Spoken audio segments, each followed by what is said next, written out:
Good day, viewers. Welcome to a new edition of 30 Minutes, the interactive program of Trust Television with me, Manir Dan Ali. My guest today is someone who has been in and out of classroom. He is a professor. He got a first class in economics in 1974. He's been the chief executive of the National Planning Commission and also the chief economic advisor under President Olusegun Obasanjo. He was also a member of the Economic Advisory Council under the former President Muhammadu Buhari. Welcome to Professor Ojowu. It's a pleasure to have you on this program today, sir. Good afternoon. Good afternoon, viewers. I don't know, which will you say is your love? Teaching in the classroom or actually dealing with the facts on the ground, either as when you are Commissioner of Finance in Benue State or as the Chief Economic Advisor of the Federation or even advising lately former President Muhammadu Buhari? Which one gives you more oomph? Well, it's an interesting question, but the two are linked. All my life, I have been teaching right from primary school and through to the university. But in 1984, when I first entered the public space to deal with public issues, it changed my understanding of classroom. You began to see it as an ivory tower. You need to come down to where practical matters are dealt with. What we were teaching that was not captured from what was happening outside. So in terms of loving it, I had always been happy that I had a public sector experience to take back to the classroom, because classroom is my domain, is my area of interest.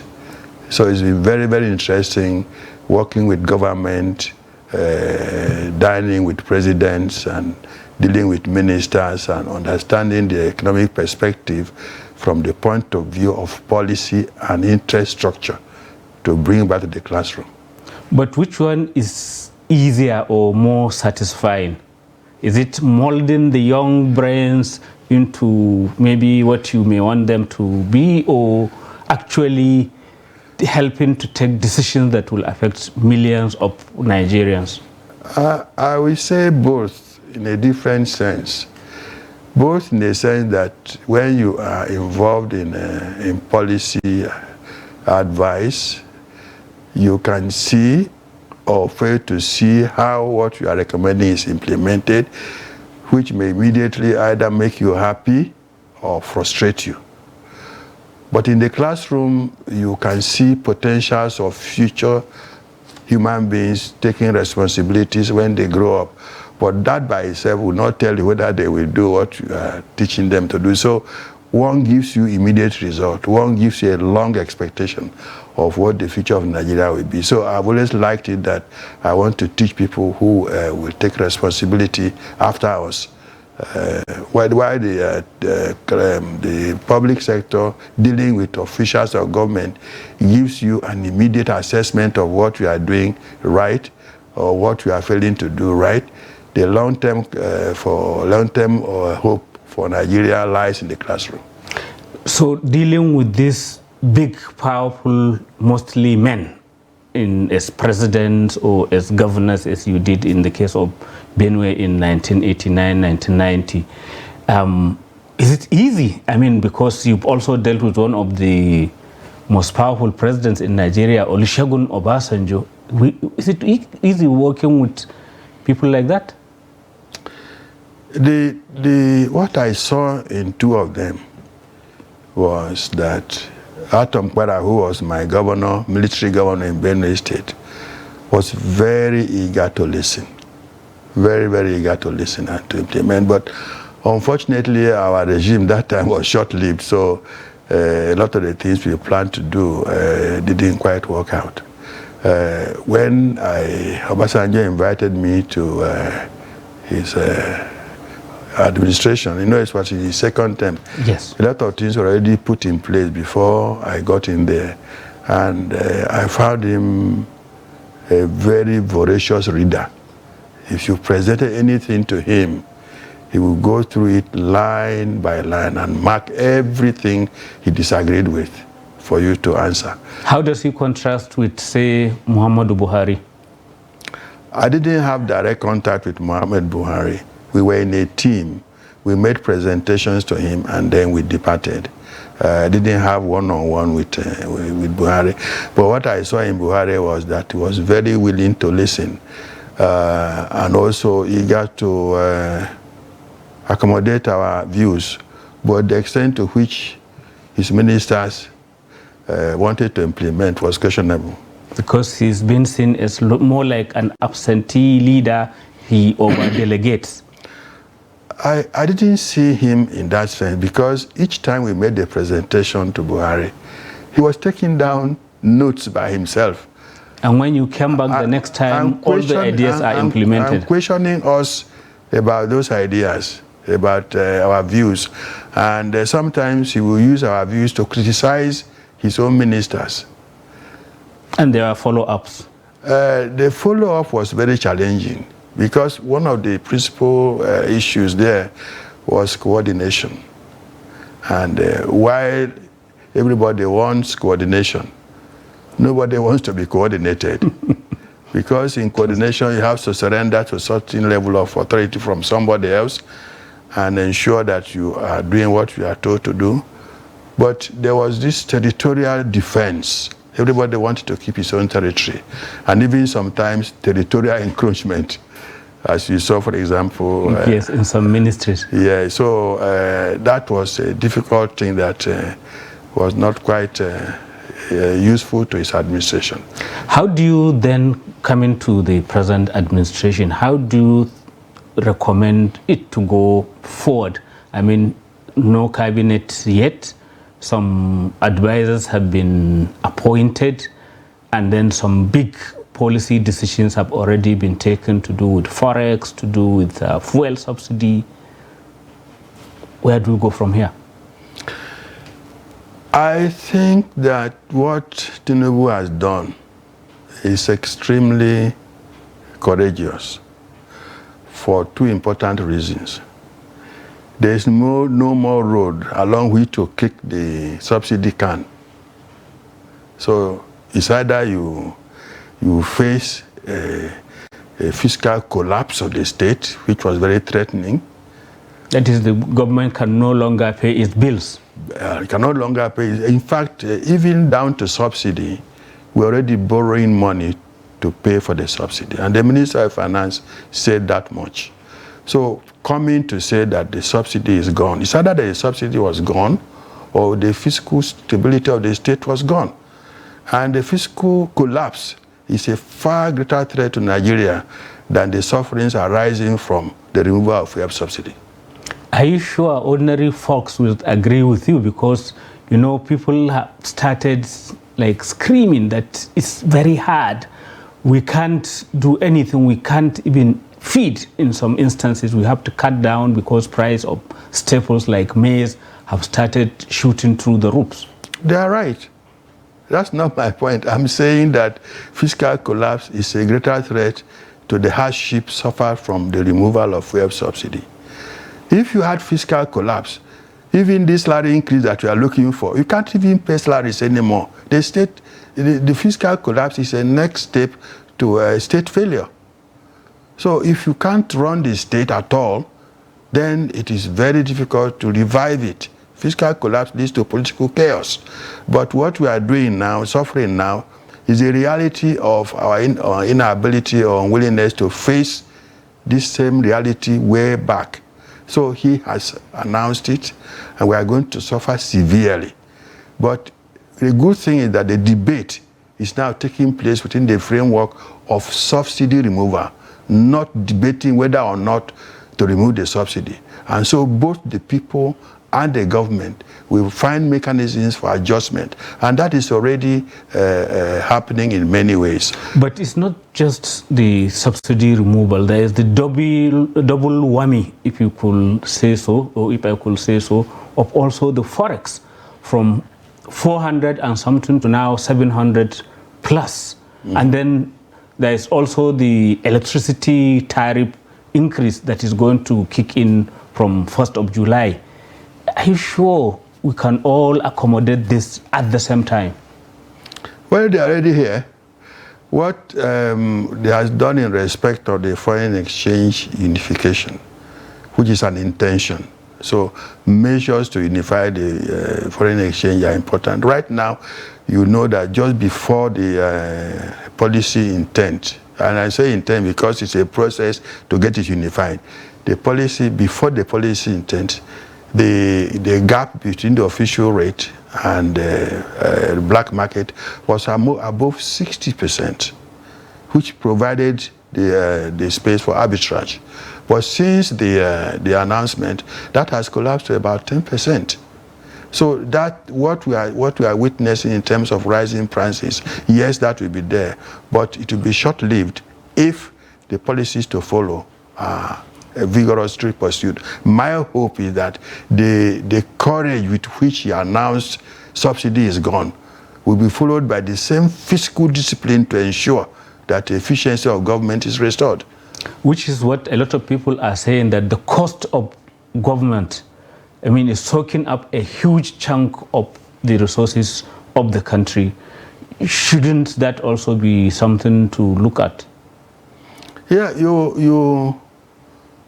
the cost of governance is not something you can announce and say it's gone. You can say something, but you can look at it and see maybe where to plug and what to cut. Yeah, that is what we need to do next. But the challenge here is we know and talk about cost of governance, but we don't know the drivers of this cost. I know that individuals think that it is the number of people, the staff strength. So whether we are looking at a Rosanye report or any other, the idea is to reduce the number of people working. And the number of parastatals, and the number the of government they are all agencies. part of the staff Yes. strength now. Yes. But the challenge here is maybe that is not a wrong place to look at. But I also know that there are establishments with fixed population whose expenditures keep rising. Like the National Assembly has a fixed population by law, but it's one of the great spenders everybody is complaining about. So are you driving in the direction of, say, maybe even that area, if President Tinubu has enough political courage, is something to look at, possibly instead of bicameral, have a unicameral, that's just one of the two assemblies, so that you cut down the cost? That's not my point. I know everybody is talking about political will, but there is also the technical dimension. We need to have information on spending. We need to have efficiency in public sector spending. But we can't have and assess this spending until details are made available. You know, there's this thing called the National Chart of Accounts. Yes. What we have as expenditure, even inside as a member of the advisory council, we sought to know in detail how much is spent per personnel, how much is spent on particular roads. All you find are broad expenditure figures. So even from the inside, you couldn't get it? You can't get, you see, they have this in, from the office of the Accountant General of the Federation. There's a portal there, but it doesn't give you the granular details that you want to see to know exactly which are the drivers of public expenditure. Does this explain, I mean, all this secrecy, does it explain the reason why you even go to the extent of having the Accountant General caught with his hand in the till? I mean, billions where he's on trial now, and precisely, all of that. If you follow the chart of accounts, in which you know not simply that, oh, health sector has spent so much, but the details of that spending in education, in health, in transport, in everywhere else. If you follow the chart of accounts, the full details, and you make it live, then every spending will be tracked. It's not just simply a political will. There are technical issues, administrative issues. We need to have what we call administrative classification of expenditure, so that we can trace exactly how many times do we buy cars in a year. And if we bought cars last year, why are we buying? Are we buying this year? You don't know. But if we have the detailed chart of accounts, it will enable us to know when or how many times we are changing capital expenditure. You bought 20 computers last year. This year you still budget for 20 computers. Computers don't disappear every 6 months or 1 year. So if we have this chart of accounts, it will enable us to see exactly where spending is going, and therefore to have that pressure of what we call political will, without the details of spending available to individuals and to groups, interest groups. I know budget does a lot of work, but even if you ask budget, it will tell you it doesn't have details. For example, when you go and check all the details, you will not know exactly how much money was spent for a particular health activity. Or in a hospital A, how much money is spent there? B, how much money is spent there? Or road A. All you see is that so much is spent on capital. But the breakdown is what will guide us in determining whether indeed it is the number, the staff strength that determines the expenditure, or the actual other expenditures like overheads that are not properly detailed. Quite important point to have a kind of dashboard on all these matters. We'll resume the conversation after this short break.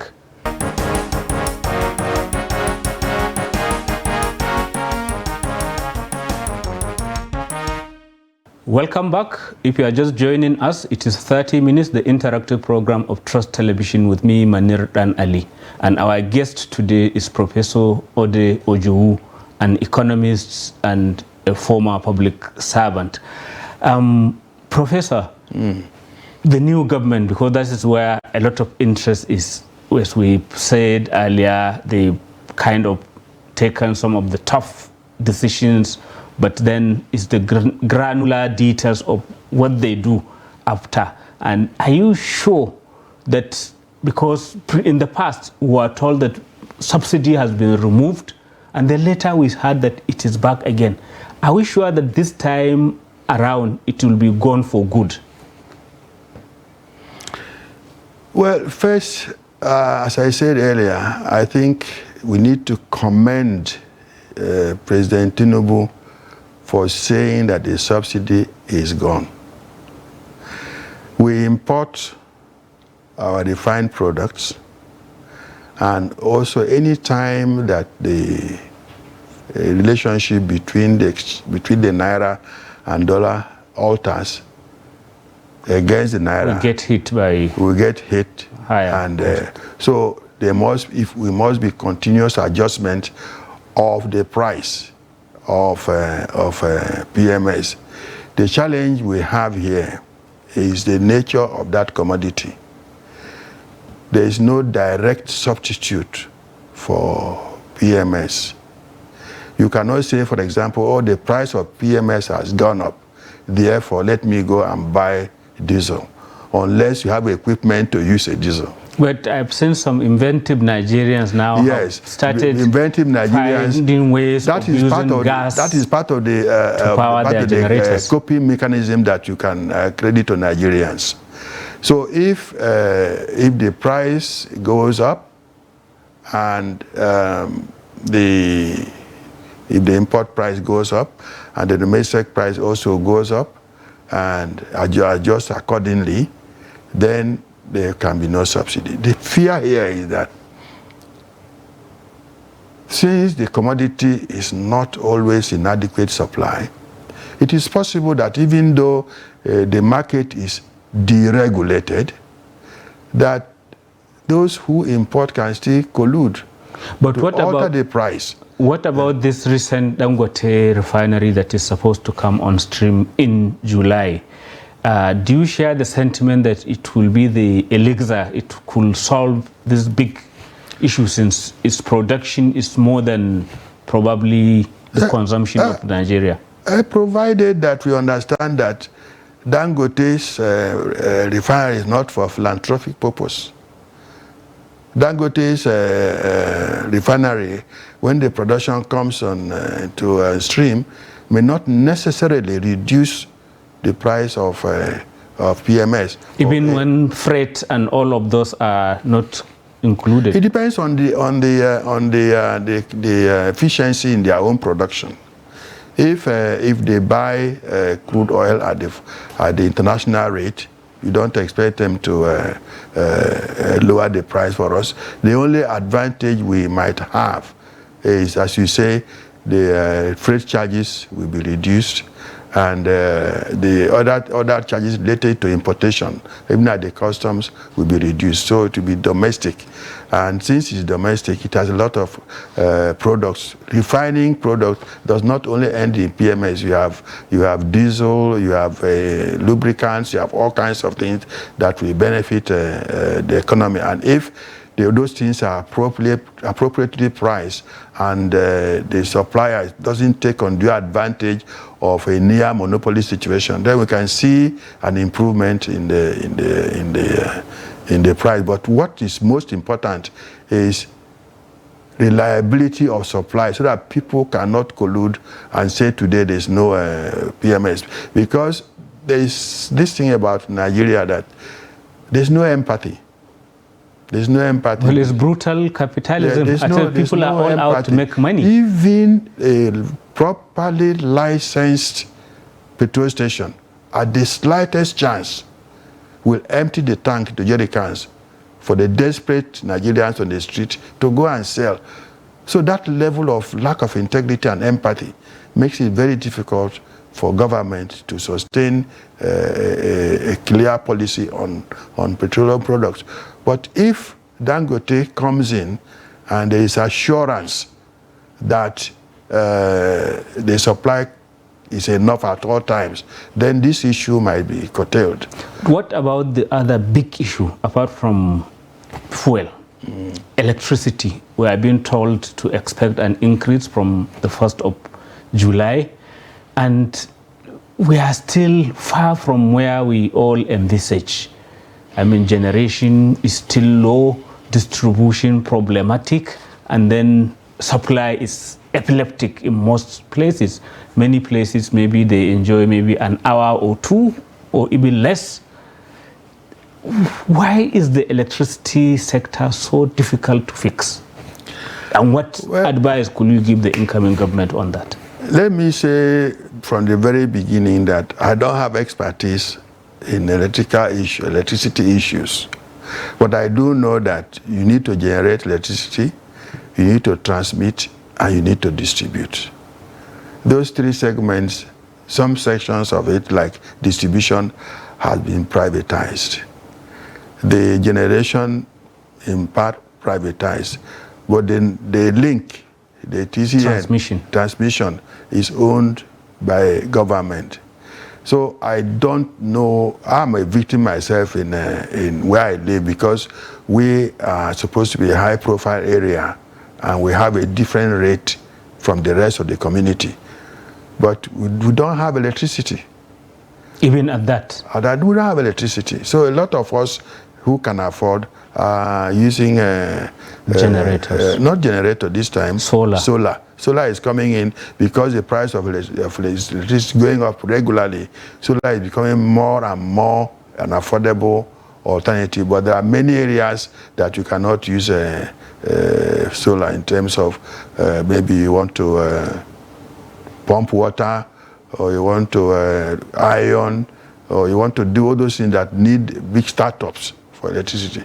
You don't have them. But I think that if there is a clear understanding, I don't believe that market forces alone will help us in this matter.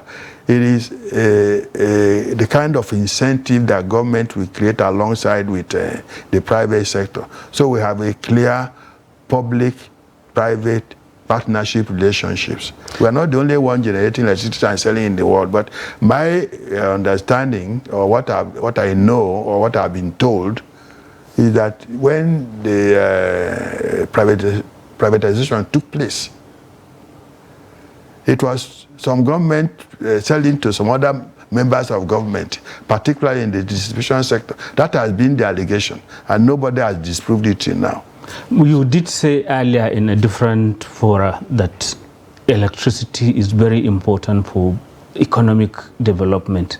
So I wonder, how do we get that economic development that will empower more Nigerians, maybe to be self-employed and to be able to be doing something gainfully instead of having this big huge bulge that is so discontented and just looking either to go abroad or to disrupt the system? Well, you go to the market and you see every shop has Pass My Neighbor. The small generator. Small generator. If it is possible through, I'm saying this because I don't have any expertise to begin to talk about electricity. I'm looking from no, but I'm talking about the economy, how it empowers the economy. How it can affect the economy positively beyond where we are now is to improve the national grid such that all the Pass My Neighbor generators are out of the system. If they are out in Lagos, in Kano, Abuja, and major cities, so that first of all it's environmentally sound. Secondly, it will reduce the cost of electricity to the users. So you don't have to buy a generator every minute or buy lubricant for your generator every minute. So that if you have a national supply that makes it available to everybody, particularly to rural areas, you are going to see tremendous improvement in income. Like for example, in the MSME group, over 40 million Nigerians are involved in MSMEs, and they are all using generators. You can imagine for a moment that these generators become silent and replaced by alternative source of energy. That will be a big boost. You spoke of the rural area where many people still live in spite of the urbanization and all of that. How do you unlock the potential there? I mean, from the economic point of view, I know that you are a farmer yourself and you do some farming activity, but there's so much frustration maybe because of the disconnection between markets and farms where things are produced. If you really want to unlock the rural areas, there will have to be realignment of responsibilities between tiers of government. The federal government, Ministry of Agriculture, takes on too much responsibility. I'm afraid we've run out of our time. Okay. It's a pleasure having you on the program. Thank you very much for having me. I appreciate it. Thank you. Viewers, that's the end of this edition of 30 Minutes. Keep at it with us.